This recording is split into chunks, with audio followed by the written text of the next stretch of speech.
just in case people haven't seen and it's helpful. So I have the dog. I always print out 2 templates. That way I can put the pieces on something and keep track of them. I'm going to be stacking these 2 depths of MDF so that I can work with some dimension, and then I'll do shaping the rest of the way.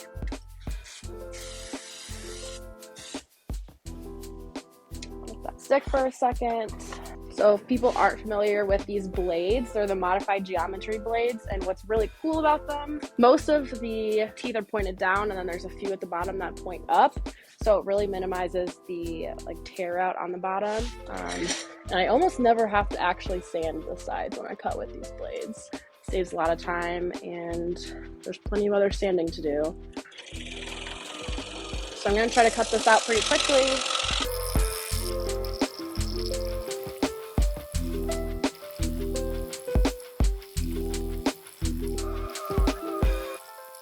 But what I love about the Pegas is that it's so easy to switch blades out. You don't have to do little acrobatics trying to keep the arm of your saw up if you have a DeWalt or anything like that. I used to have a DeWalt. I know the struggle.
So there's lots of different ways you can cut out an eye. Honestly, what I do a lot of the time, if it's something that's going to be, if it's going to be painted or anything that's not hardwood, a lot of times I will just cut in and I will wood fill, and nobody will ever know, because even with the micro drill bits, which they work fantastically, the ones with that you can get for the Marathon Rotary tool, I don't like to have really any gaps in between the pieces when I have something like this. So that's the way I prefer it.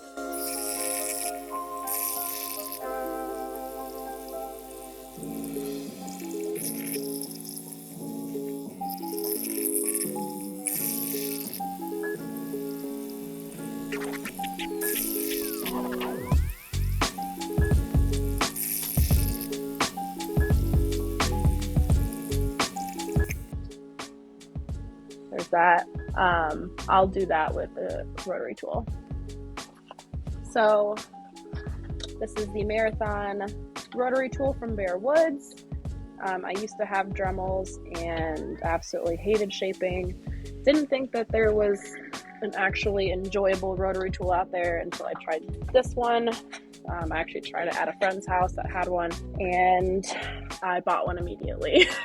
I've talked about it a lot in previous lives. It is actually dentistry grade, which I thought was really cool. I didn't know that till I opened it, and that's what it said. It goes up to 35,000 RPM. You don't need a tool to switch out attachments. You just twist, pull, and that's it.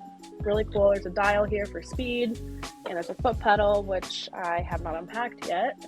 Time to figure out layering. So this one is just the 3/8, and then this little guy in the back that's kind of like his back going behind his leg is just the 1/4 inch. You guys can see there's a little difference there. I do obviously shaping, but this way it helps with eliminating some of that. And honestly, like I said, I just kind of figure it out as I go. This one, since I want the snout to sit a little bit above this, I'll probably just run it on my band sander just a little bit, and then also the band sander on this part so that this is above this. I'm trying to think which part to do first. I'm going to do the body. So this is one of the stainless steel bits that I linked in the description. But I really like it for doing stuff like this because it doesn't require, like, it takes off enough without taking off too much material that I have to do just a lot of sanding to smooth it out. Especially with MDF. If I'm using hardwoods, I usually use a more, like a rougher bit so that it is a little bit more efficient and it's denser material.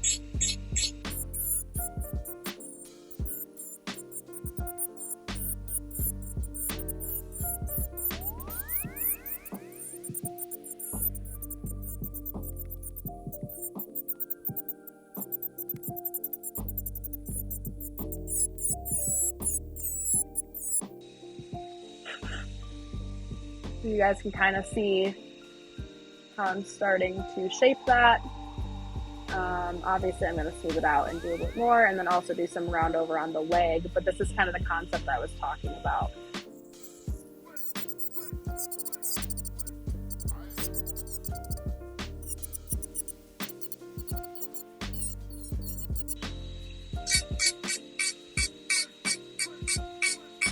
And I obviously smooth all of this over with sandpaper, but this helps take the bulk off. What's really also nice, I mean, honestly, in all aspects, I like it more than the Dremel. I literally gave mine away. I gave them to Goodwill because I just did not like using them. I've had this for about a year now, and I use it every single day. So I'm going to end up shaving some more of this off so it looks a little less weird. And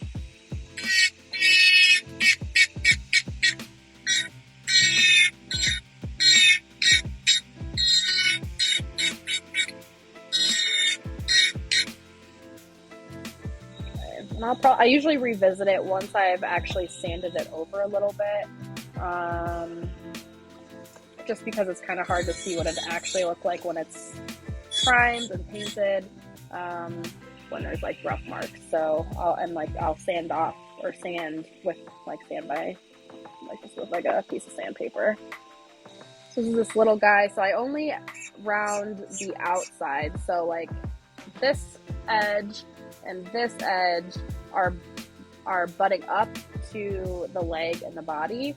So I don't round those over. I used to because I thought that is what made it look better, but I actually, in my opinion, I think it looks worse, and I can show you guys here in a second what I mean. I talked about that a lot when I was doing my shaping videos for the succulents and the florals that I just did. And I do have a picture of the floral piece all finished on my Instagram.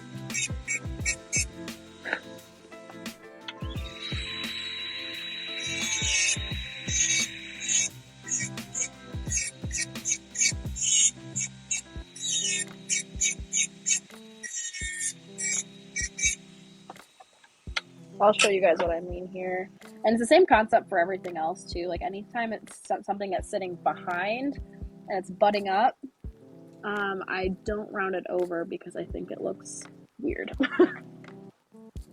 So this is what I'm talking about. So I haven't done anything with this piece yet. Um, but I only rounded over the outside and not these inner cuts that butt up with these two pieces. Hopefully that makes sense.